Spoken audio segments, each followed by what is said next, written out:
A paz do Senhor, meus queridos irmãos e meus distintos amigos. Eu gostaria de compartilhar com os meus irmãos uma palavra da parte de Deus. Uma palavra que vai edificá-lo, uma palavra que vai te transformar, uma palavra para te fazer pensar. Então, o nosso autoanálise dessa tarde se encontra ali em Isaías capítulo de número 66, verso de número 8.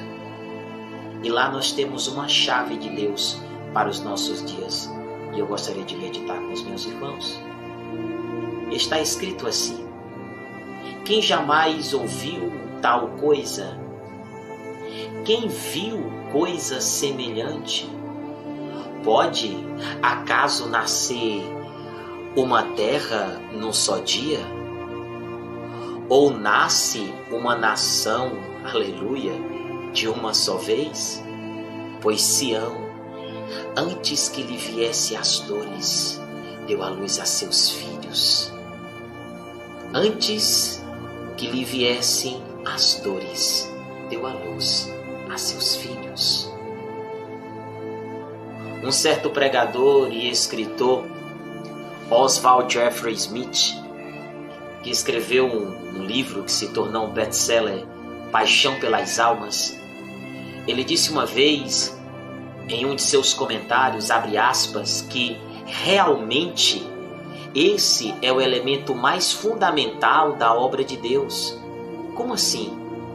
Pode nascer um filho sem dores de parto? Pode haver um nascimento, uma gestação sem parto? O apóstolo Paulo, ele disse que agora e nesse momento eu novamente sinto dores de parto até que Cristo seja gerado em vós. Mas a pergunta, amados e queridos irmãos, que não quer calar é esta: quem está passando pelo parto de alma em suas orações? Quem está passando por essa realidade espiritual desconhecida, que até então você não sabia? Então eu quero que na data deste dia, você que me ouve, você cristão, você servo de Deus, você almeje hoje, neste dia que se chama hoje, você almeje resultados extraordinários. Eu quero que você almeje verdadeiras maravilhas, potentosos milagres, porque a Bíblia diz que os sinais seguirão aqueles que crerem. E seguir-se-ão, sim, sinais, prodígios e maravilhas, mas somente mediante esforços extraordinários no terreno espiritual, porque tudo, irmãos, a parte da graça de Deus tem um preço. A salvação nos é dada de graça. A misericórdia, o perdão para a remissão e redenção dos nossos pecados é nos dado de graça. Precisamos apenas nos render, confessar a Cristo e Ele nos alcança com aquilo que foi feito sobre a cruz. Aleluia! Porque independentemente do que aconteça, para que tudo possa ser realizado em mim, eu preciso crer. Porque quando eu creio, aquilo que foi feito sobre a cruz vem sobre a minha vida e me alcança. Mas a unção, ela tem um preço. O poder e a autoridade espiritual tem um preço. Então, portanto, nada menos que um apelo contínuo e agonizante, hora após hora, dia após dia, noite após noite em oração, será capaz de levar-nos a prevalecer. Nós lemos, irmãos, nas biografias de nossos antepassados, de nossos irmãos em Cristo, que eles se tornaram mais bem-sucedidos na conquista de almas, que oravam em secreto durante horas a fio. Pois todas as vezes, irmãos, que Deus ele nos sinaliza, que Deus fala que irá derramar sobre nós o seu Espírito, a primeira coisa que Ele faz é despertar pessoas para orarem. E Ele sempre começa pelos jovens.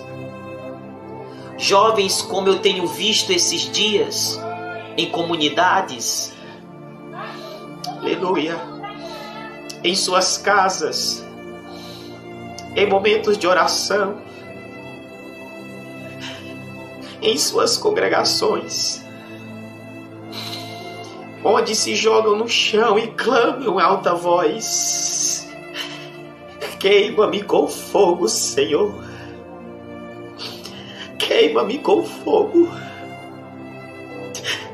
Será, jovem, você que me ouve, será que a vida com Cristo, jovem, é não manter relações sexuais até o casamento? É só isso? Não, jovem, a vida com Cristo ela é mais do que isso. Porque não é possível, com 60 milhões de evangélicos, e esse país ainda ser o campeão de corrupção. Aleluia. Não é possível.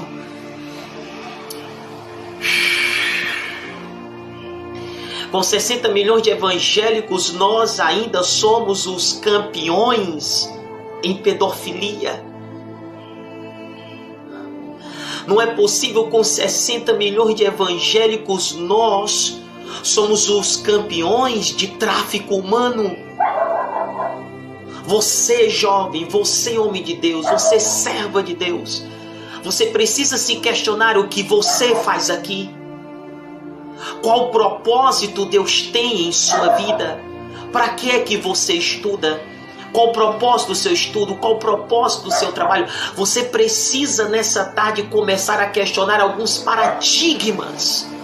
Porque eu vim aqui hoje, na data deste dia, para instalar uma crise dentro do teu coração. Ofender a mente para revelar o coração. Porque o maior avivamento de toda a história, ele está por vir. Arado coramante ribide caçure. E não importa se você não acredita, não importa se você não crê. A questão, o fator determinante é se nós estaremos prontos para quando ele vier, porque ele vai vir independentemente do que você acha ou não. E esse é o segredo do êxito retumbante dos gigantes espirituais do passado. Escute isso. Quando as coisas se paralisavam, quando obstáculos surgiam, quando dificuldades chegavam, eles lutavam em oração até que Deus derramasse de seu Espírito sobre os homens. Homens estes que assim se convertiam, confessavam a Cristo, se arrependiam e mudavam de vida. Então não existe outro meio para que o Senhor derrame sobre nós o seu Espírito sem que nós oremos. Não existe outro caminho a não ser pela oração, pelo jejum. E eis, querido, aí o preço para o avivamento.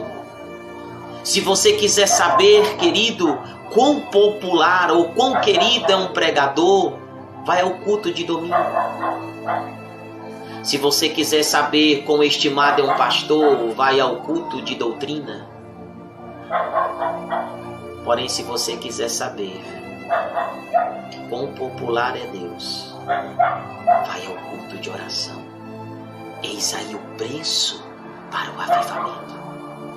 Quantas pessoas deram no congresso, na conferência, na cruzada, não importa.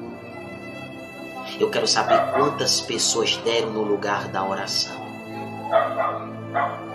Só existe um meio para que Deus ele venha, intervenha e sobre nós se manifeste. É pelo caminho da oração. Todos esses homens eram poderosos em Deus, queridos, porque eles eram homens incansáveis na oração. Somos informados de que o sol nunca surgia, irmãos, no horizonte da China sem encontrar Hudson Taylor de joelhos. Então, irmãos, a conversão, a mudança, ela é uma operação efetuada pelo Espírito Santo. E a oração é o poder que assegura essa operação. Charles Finney, ele disse que a oração prevalecente e eficaz é aquela que consegue a bênção que procura, a bênção que busca, a bênção que almeja. É aquela oração que move a Deus realmente, e a própria ideia envolvida nessa expressão oração eficaz é que ela atinge os seus objetivos.